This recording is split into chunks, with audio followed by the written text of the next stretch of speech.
Welcome back to the France 24 debate. I'm Mark Owen. Somalia has chosen its new president this Wednesday. A major step towards democracy, some might say. It's all taking place amid high security in the capital, Mogadishu, a place where apparently it's ill-advised to go out without an armed guard. Our guests, of course, have been there and they can tell us all about that. And our man there, of course, is Duncan Woodside, who is awaiting us. Duncan Woodside, I hope you're hearing me. Tell us what's been happening and what the reaction has been. Well, I can hear you loud and clear, Mark. It's been a quite extraordinary day here in Mogadishu, the capital of Somalia. This morning, a lot of people woke up very tense, very worried that the process may not pass off well. Obviously, there were mortar attacks overnight by Al-Shabaab, mortar rounds landing in the city. A couple of those quite close to the arena in which the vote was taking place. But all in all, fingers crossed, it seems to have gone well with the selection of a new president, Mohamed Abdullahi Mohamed, better known, of course, as Farmajo. This is going to be, if it passes off peacefully, which the expectations are that it will pass off peacefully, the second peaceful transfer of power between presidents within the space of just over 4.5 years. Now, that's quite an achievement for a country which is basically seen as a failed state, or has been so over the last quarter of a century. People in many countries, Duncan, and possibly this one too, take the notion of democracy, of what you've just been talking about, for granted. What does it mean to the people there, and what do they want to happen next? Well, indeed, yes. A lot of people do take democracy for granted, and perhaps therein lies a lesson in the West. People here, they want democracy. They're tired of strongmen. They're tired of people who dominate the agenda and control the state and use state resources for their own benefit. They want to build institutions, and they're putting their faith, it seems, through the parliamentary process at least, in this new president. He's not entirely new on the scene. He was a prime minister for a brief spell between 2000 and 2011. That was the previous government to the one that's just leaving office now. So he has some experience of administration, but hasn't been tainted by years and years of being in office. So there is hope here, and there has been, and there continues to be a very positive reception amongst the people that we've seen in Mogadishu. There's been gunfire, celebratory gunfire, a lot of that in the streets. It's tapered off for now, but it may well begin again. Within the venue itself, his victory was greeted with a lot of celebration, particularly by the younger MPs who are keen to see change take place. And let's not forget as well that 25% of the new MPs, or 25% of the MPs that have been elected this time around, are women. So things are changing for the better, it seems, even if there are still massive problems in Somalia. So, the role of women changing in Somalia, do you think? Well, that's the idea, and certainly that's something that's been pushed by the international community, and it's something that younger people here in the capital, Mogadishu, generally speaking, are quite keen to see. There is some resistance, of course. The old guard, middle-aged men in particular, are a little suspicious of women being given a more equal footing, but it seems that there is a degree of change in the air in this country. At the same time, there are massive problems. We've alluded to those previously. There was corruption within this process. That much has been acknowledged. We spoke yesterday to the UN Special Representative to the Secretary General. He was quite firm in his assessment that there was a lot of corruption in the parliamentary process, and it seems allegations as well of such corruption leading into the presidential process too. But there are other things to think about. There was a ban on mobile phones in the venue today. That was in order to prevent people from sending last-minute money transfers as a means of last-ditch attempts to bribe people. Also, what's interesting is that the first and second rounds were quite close together in terms of there wasn't a massive gap between the two, so the potential for horse trading was quite limited between those two rounds.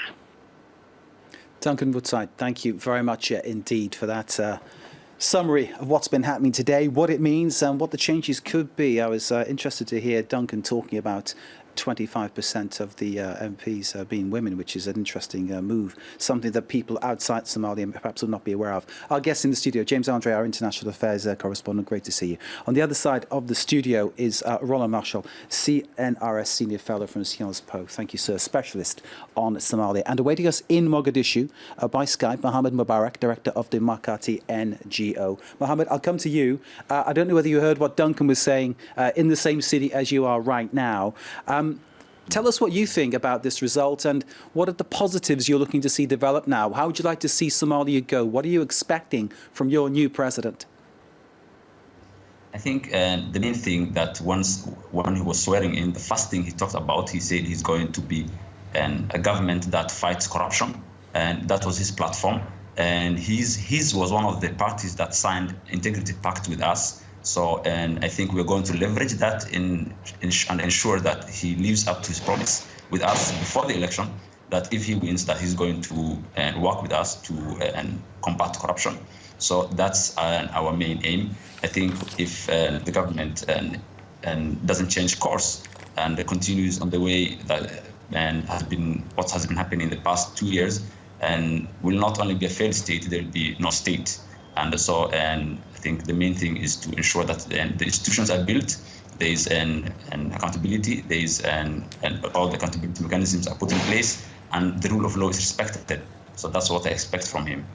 So, in putting the expression checks and balances, putting that kind of thing into play, how difficult is that going to be in Somalia?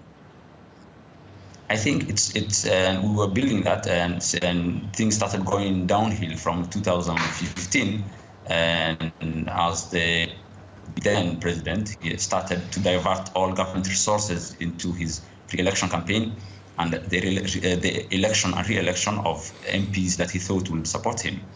And as we saw now, and they were not going to vote for him. And I think a change of course is needed, and that's what we want him to do. Well, I'm hearing, above all, that you're positive about this change. I am positive, yes. If the incumbent had won, it would mean that corruption pays, and it would vindicate all the corruption that's happened, and corruption would be the norm. Now, for the second time, we have seen that you cannot buy the presidential election. So I think this should be a lesson for future elections, that they should not even attempt to rig the system, and to do it honestly, and only an honest person can be re-elected. Mohammed Mubarak, bear with us. Response in the studio, Roland? Well, first you have to manage a contradiction. Our MPs who have been elected using huge amount of monies could suddenly support and fight corruption. Whatever happened today, we have to look at whether they will be ready to pass laws and adopt the constitution, adopt the anti-terrorist law, and so on and so forth. Let us see. But again, I see so many problems in the next few months. The other aspect is, again, it's very easy to blame people, especially the ruler of the country, the minister. Now, corruption is something, or the use of money has become part of clan politics in Somalia. So, as long as clan politics will be there, it will be extremely difficult for anybody, including the most honest politician, to have an impact if he doesn't allow money to change hands. So this kind of contradiction has to be addressed by the international community as well. It's very nice to denounce corruption in Somalia and to keep quiet in Kenya. But how does politics work in Kenya? And without discussing South Sudan, Ethiopia, and so on. So we have to be You're saying to know that we have an endemic Pan-African problem. Well, I just look what you say in the headlines of your journal. I don't found that he was only restricted to Africa. I think another country called France was mentioned as well. So it's not that. It's the fact that you will have to proceed to build the institution, and to know that to build those institutions is not a day work. And you know, I could go back to what happened under Hassan Sheikh, because it's easy to blame him for everything. But if you look, he tried to improve the Supreme Court and couldn't do, not because he wanted to select his own people, it's just because the chair of the Supreme Court belonged to a certain clan, and he got the support of his clan at the parliament, so he blocked everything. I'll get a reply from Mohammed in a moment. James, over to you. No, just a word about corruption. It's true that it's easy to like just place, you know, our values and our way of calculating it. But you've got to realize that I remember in Mogadishu, there was food distribution at that moment because there was a massive famine problem. One of the big problems was distributing the food. The food was there. It was in huge warehouses at the airport. Now, if you take the level of, you know, you could say corruption, the thing is there are no institutions. Back then, and it's probably still true, the army was not being paid properly, they were not equipped properly, they had obviously leverage over the population, so obviously that was a problem. Some of them had got caught selling their ammunition and even their guns to warlords or even al-Shabaab militia in order to just get money to buy food for their families. That's where you stand. Then you had like gangs that were attacking food distribution in order to steal the food to then give it out themselves in order to have, you know, some sort of political leverage. So this is where we, you know, it's not like in a country like France or Europe, or indeed you have institutions and like the money that is supposed to be channeled to such an institution isn't. It's just that there is no structure. So obviously just money flows in different ways. It's true, it's a fact. So- it doesn't excuse it, but it is a fact. And like you're saying, we shouldn't try to impose our own vision of that Well, you onto can't a really. different country, a different place, a different way of doing things. I mean, you know, let us be concrete. You try to convince people that you want to reform something, solve clan issues or conflicts, improve the local situation. Elders will come to you, and you convince them. Then, at the end of the meeting, they have to leave with someone in their pocket. Just to show respect to them, you will have to give them something. Because it's clan politics, okay? They are used to get this reward, and if you don't, then they say this man is not the right person to trust. Let me pause so you. Therefore, you have to understand that if you want to fight corruption, you will have to go a long way, and you will have to be extremely realistic and describe very precisely what corruption means. Mohammed is waiting to come in and join us again. Mohammed in Mogadishu, Mohammed Mubarak, director of the Makati NGO. I know you've been listening to what's being said. Can I start by asking you whether this issue of corruption, there are so many other things we could talk about, but I think it's coming down to corruption time and again as being the central problem. The issue of corruption, how do you combat it? How do you get through it if it is something that is very much part and parcel of everyday life? First, I would like to respond to Roland. Go ahead, sir. Corruption is not. Corruption is not in the DNA of the Somali person, and it's not a must that whenever you do something you have to pay somebody. It's I think it's and to be honest is we have another we have a terrorist group who's fighting the Somali government and which is known for efficiency and does not do any corruption, and they are Somali people. And the problem is the system here. There is no enforcement of law. And even if you go back to the government, to the existing law, it's not legal to steal. And we don't need a new law telling us not to steal.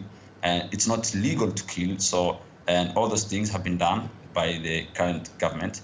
And he said it's easy to name a person and to blame a person. Of course, it's not only easy, it's the way it's supposed to be, because the corruption here was top down. It wasn't bottom up, and the president basically stripped the state and removed all checks and balances, the little ones that we had, in order to fund his election campaign and the election campaign of his stooges.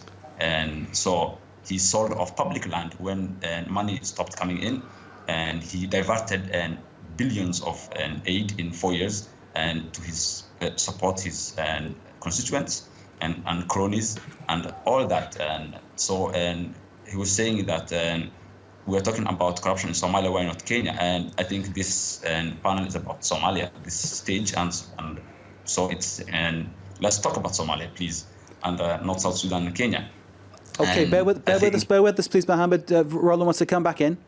Yeah, the thing is, I'm a bit surprised that we pay so much time on corruption. Shabab has been Because it extraordinarily keeps coming back. Shabab has been extraordinarily resilient in Somalia. Nobody is discussing Shabab. Now, in a matter of 4 years, regional state, the international community, and some segment of the Somali political elites build federal entities. How those entities are going to be sustainable? How are they going to work together? Not only in front of Mogadishu, but side by side, collaborating among themselves. We don't see that today. So these are the problems of the daily life.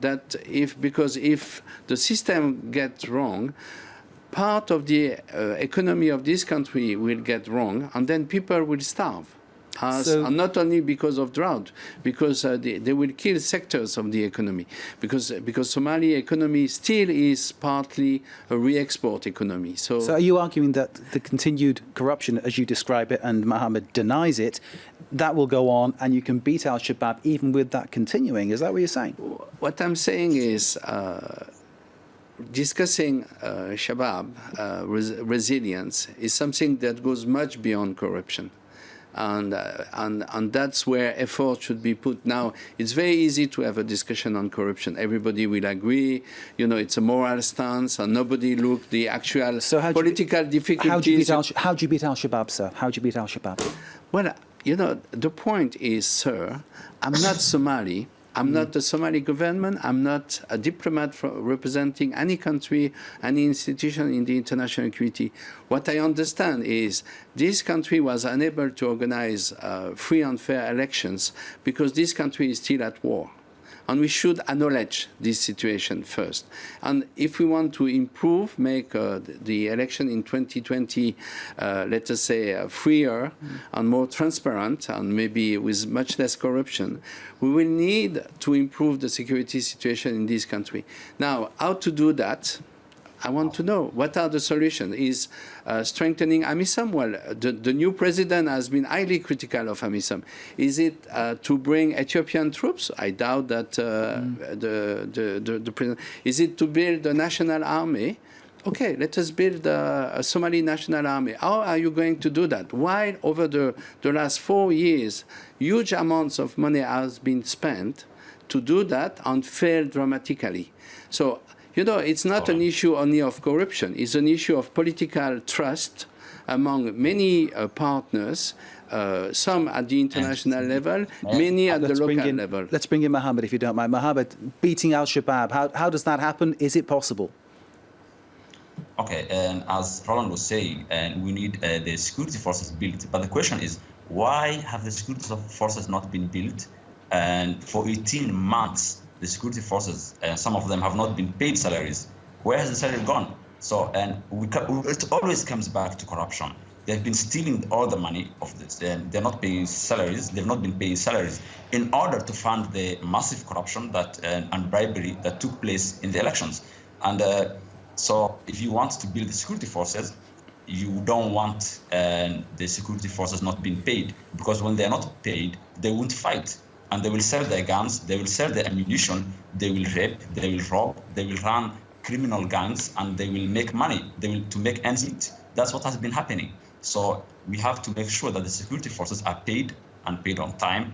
They have that they don't sell their weapons, and all this comes to accountability. And we have to keep monitoring them and the government and being on their heels. And the international community, especially the Western states, fund the Somali government. They subsidize it heavily. So it's upon them to ensure that the money they send and their taxpayers' money is not used for personal gain, and the money is being sent for. Mohammed, pause there, please. Roland disagrees with you. James Andre's next, sir. No, I wanted to just have your opinion about something. The other thing about al-Shabaab is that it's also a political movement. And the fact of the matter is, for example, when they left Mogadishu. You know, it was widely reported as well that the AMISOM had kicked them out. But the fact of the matter is, they'd lost popular support at that stage. I mean, there was a drought in the country. They were not distributing food in the areas that they were controlling. A lot of people were fleeing because of hunger.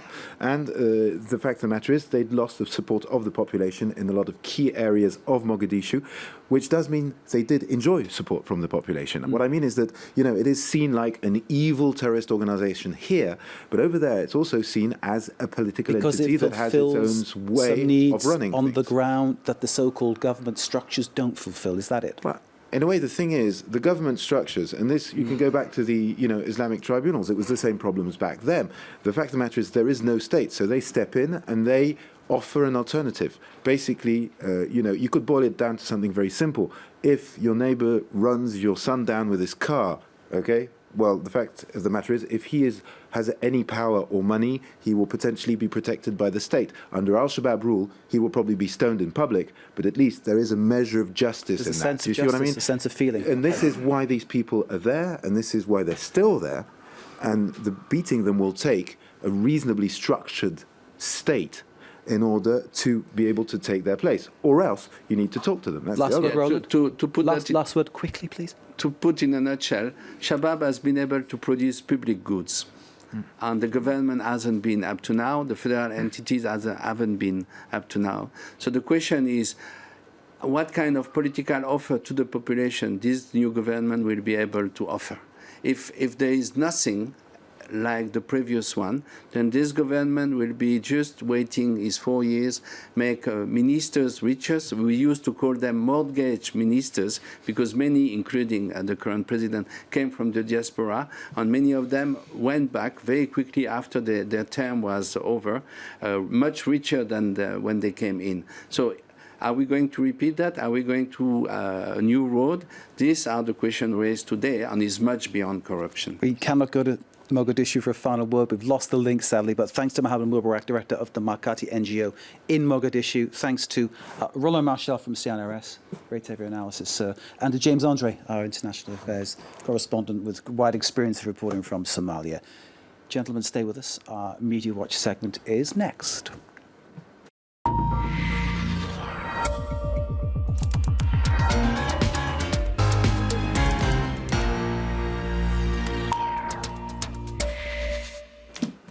The moment where we say hello to James Creedon, who has negotiated his way past the obstacle course that is our studio here, which is great fun. That's right. What reaction have you been finding online to the election in Somalia? Well, Twitter users tweeting in English, which is the language I understand, seem to be quite pleased with the result, Mark. You can see here just a selection of some tweets. Money didn't win today. Hopefully this is a new start to change, says one Twitter user there. You also have lots of images of people celebrating in the streets. These images actually coming from Nairobi, the district of Eastleigh, which has a lot of Somali immigrants, hundreds of Somalis emigrating in Eastleigh after Mohamed Abdullahi Farmajo declared president. You have another image here. I think this one is a sort of a GIF where you can see people thronging in the streets celebrating that victory. So it seems to be well received in certain quarters in any case. An image here or a still of General Gabre's face. According to the Live from Mogadishu Twitter feed, that face speaks 1,000 words. Someone is in big trouble saying they're Roland, you're smiling. Tell us why. Yeah, is the, let us say, the Secret Service or the military intelligence guy from Ethiopia. So he's accused recurrently to manipulate everyone in Mogadishu. So. Okay. Well, in any case, he seems to be unhappy in that particular screen grab. Yeah. What else do we have Sure here? he wasn't. Right. No, Somalia Decides was the hashtag that was being used for a lot of the comments online, Mark, and many people commenting on the sort of high security setup in Mogadishu, the fears of an attack, Al-Shabaab, etc. And some saying if a capital city can be under lockdown during a presidential election, who is to, then who is to be led by the president-elect? I suppose concerns that the security surrounding the election is a bad sign for peace in the aftermath. But I guess we'll have to wait and see. how that might turn out. When people choose leaders based on nepotism and tribalism, this was a criticism that was coming up a lot on Twitter, the fact that it was an election very much along clan or tribal lines, candidates representing different clans, etc. They will surely drown in the ocean of destruction and division, says one pessimistic Twitter user. What else do I have, Mark? There's lots of different comments online. Farmajo, unlike previous presidents, has the Somali public on his side. I suppose not all of the public, but a good share of it. Hope he stands up to Somalia's many enemies. So very much the sense that this is like Hassan Sheikh in 2012. that's the political wheel turns, as they say. Yeah, no. So a sense online that this is what the Somali people wanted. Well, certainly the predominant share of tweets in English regarding this see it as a positive result. You can see it there, Mark. It is a new dawn, a new beginning, as some would hope for in any case. This is one ITV journalist who was speaking to sources in Somalia who claim that elements of the Somali National Army were celebrating this result. They got paid under him as Prime Minister. There we have It all comes down to money, doesn't it? It all comes down to money, as we were saying, you know. Okay. Makes the world go round. This is the Somali Prime Minister congratulating a former Prime Minister on the victory, on his victory in the presidential election. I think we have one final tweet. Go ahead. I have a dream that the once troubled Somalia, full of political instability and bloodshed, will heal and peace will be restored. I think we can all chime in agreement with that tweet. Amen to that. Right. My thanks to the Jameses, Creedon and Andre. Thank you very much for your contribution. My thanks to Roland from CNRS Sciences Po. Great to see you, Roland Marshall. And thanks again to Mohammed, who joined us from Mogadishu, Mohammed Mubarak. This is the France 24 debate. Stay with us.